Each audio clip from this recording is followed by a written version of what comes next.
Alright, so first things first, this is reversing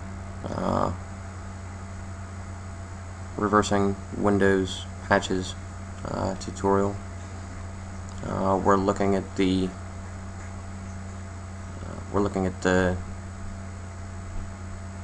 OTF CCF file format vulnerability because it, as of the time of this recording, does not have exploit code in the wild, according to everywhere that I checked. So, yep.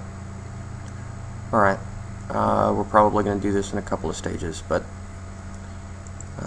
when you run through and you look at all the different DLLs that are in the update,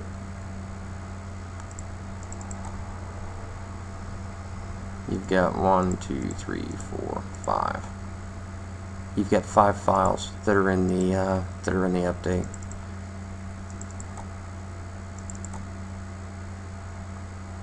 And I went through, and some of them are almost identical, and there's one that has a reasonably large amount of change, and that is what we're going to look at.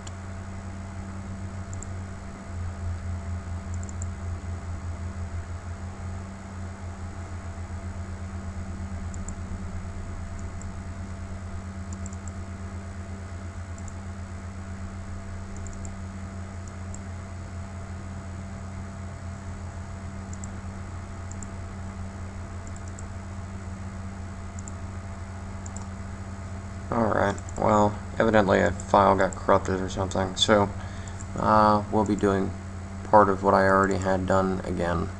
Font sub, overwrite. I probably ran it as admin or so. Oh, it's already in use. Okay, that's what the issue was. Okay, so we've got the old font sub here, and we take info from this one with turbo diff,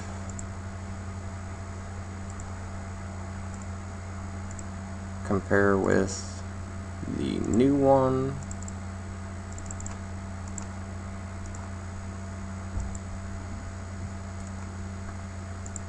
and it gives us a bunch of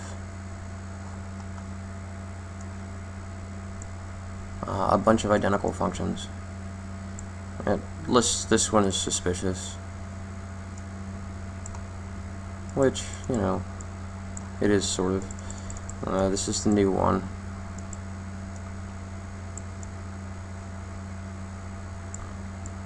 Where the instructions remain the same, the number of instructions remain the same, but things changed a little. They'll be in green.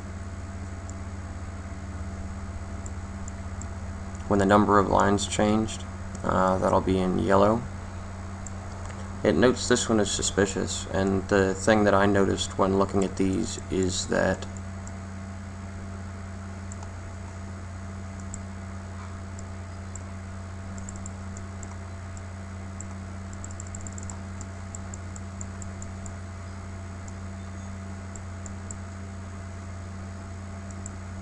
it does some changes with which register things get pushed to. There's a couple other things, and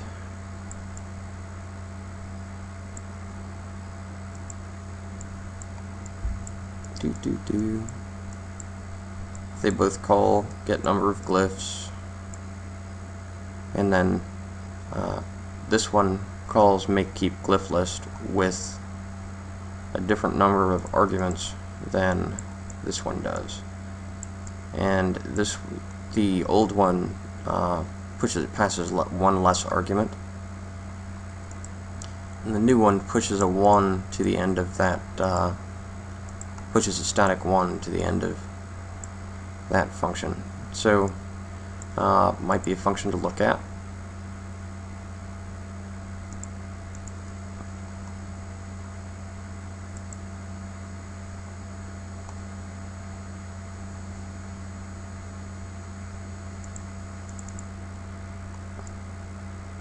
and it's a really big nasty one.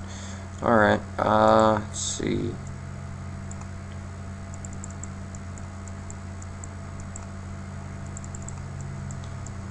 Take a look at what changed here.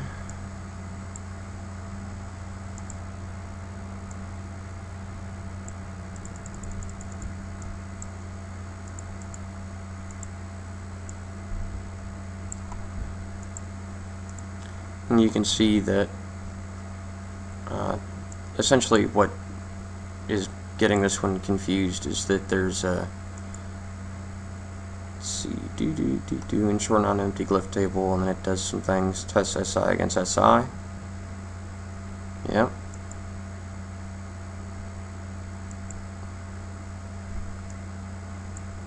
So you can, they also had a variable change.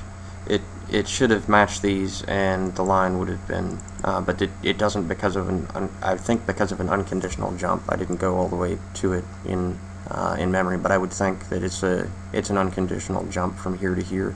That's why it doesn't have a true-false fork.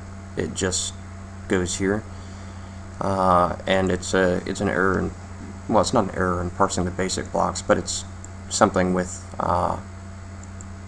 yeah, that's generally the idea. And this is right after ensure non-empty glyph table and checking a different and using a different variable name. So that's variable 148. Let's see, where was that added to the call?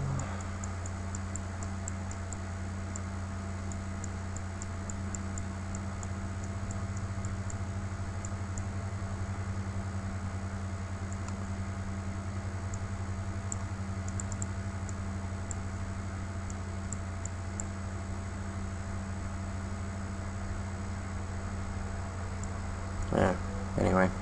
Alright. But those aren't the ones that really make me scream.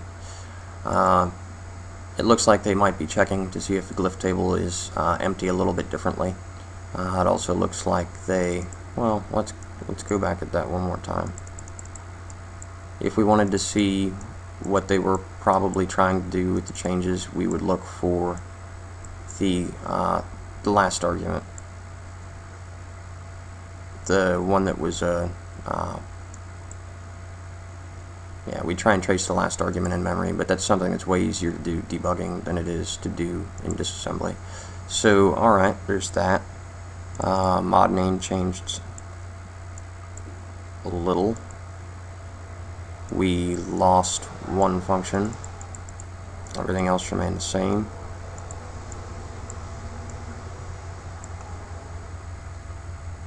So maybe something with the name is going to be pertinent.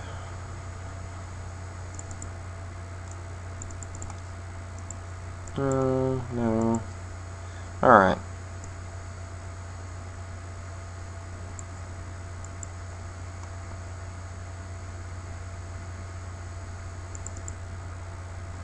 But this is the nasty one. You can see it's, yeah, in the new one and the old one we didn't match almost anything. And they are a little similar, but let's take a look. That's, most of the time when you see one that's really nasty like this, it means that's probably where you're trying to go.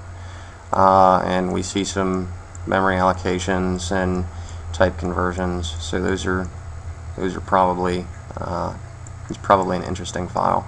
This is the old one, and the new one is like this, and we see a lot more forking in there and a lot more, you know, checking and that type of thing. So we probably want to get to things like memory allocations. And here's another call to make keep glyph list. So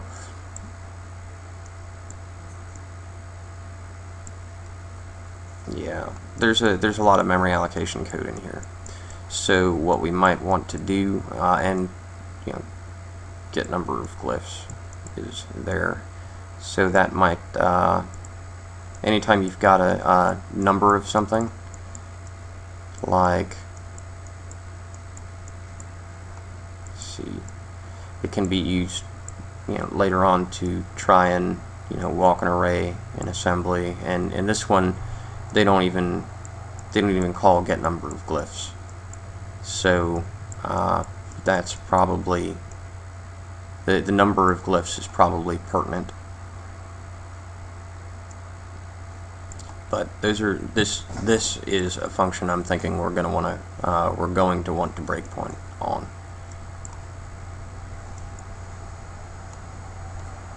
And yeah, so this is in fontsub.dll. We could do something with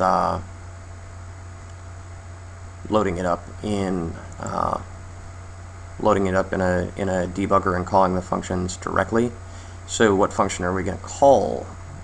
That's a fine question. Let's pull that turbodiff back up. Yeah. Again, compare with new one. Yes. Boop, boop, boop. Okay. So, and we wanted the changed one. All right. This is the one that it's finding is suspicious. But either way, this function gets called by the one that's, yeah, get number of glyphs again. So yeah, this might be somewhere in code we need to get to. So essentially what we want to do is go to where all the allocations happen, and that's here in the really nasty one. So now we're going to go to, alright, it's create TTF, and we'll go to exports is going to be pertinent momentarily, but where were we going? Functions, and we wanted to find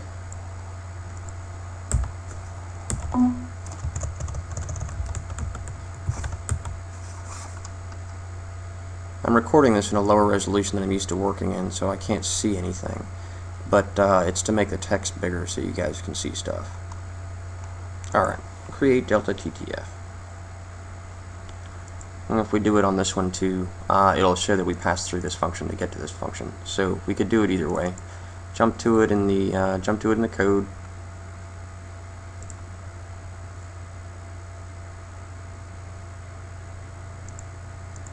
Come to our graph options, function calls. Oh no, not function calls. View graph options, cross references to recursive only in that direction. Keep going until we get out of the. Keep going until we get to an exported function, and there we go. So yeah, from there we have to go through create delta and we have to go to. This is where we're coming from. This is where we're trying to get either one of these, but we're trying to get to the allocations in here.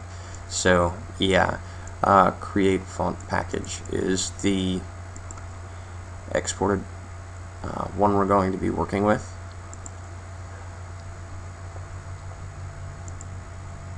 And exports.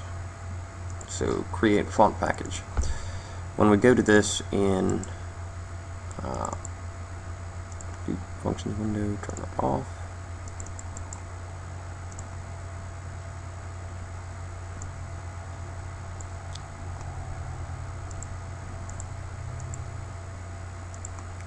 Did I squash my IDA view? Open subviews, disassembly, here, go there, and this gives us a general idea of the arguments that this will be taking.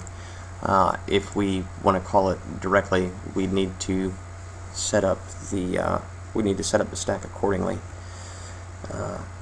or we could try and go to the font sub header file and make a really thin application that uses a function that'll hit this, that uses a compiled function that'll hit this, so that we could then load a font that we thought might get into this area, or query information on a font, so that and then breakpoint here, so that we could see what these values are. And if we really wanted to, we could also go to, let's see, and these are all pointers, so yeah, that's pretty nasty. But yeah, so this is where we're trying to get, and this is where we're going to breakpoint to make it to have some idea of what it's supposed to look like from a valid file. And get memory set up the first time. We should probably do a thin compiled application or viewer or something to instantiate font sub and call it properly, so that it sets up the stack for us, and then we could, save the memory image, restore that, and keep debugging it over and over and over again, playing with some of these values until we had the desired outcome, and then we could try and determine where these values came from in the file. And that would be easier to do if we made our little compiled application and then did a breakpoint on file open, or did a breakpoint, in the case of network protocols, did a breakpoint on receive, and then found out where they put that in memory, and then breakpoint on access for that memory. So every time that memory gets touched, then we have an opportunity to see if it's moving it, changing it, performing a calculation about it, anything like that. And if it's copying it, moving it, pushing it into the heap, then it gives us a way to more easily track where the data is going. So yeah, that's where we are for this part of the tutorial. I think that's probably long enough, and we're going to stop and come back on another video where we have a where we try and debug this thing. And thank you for listening.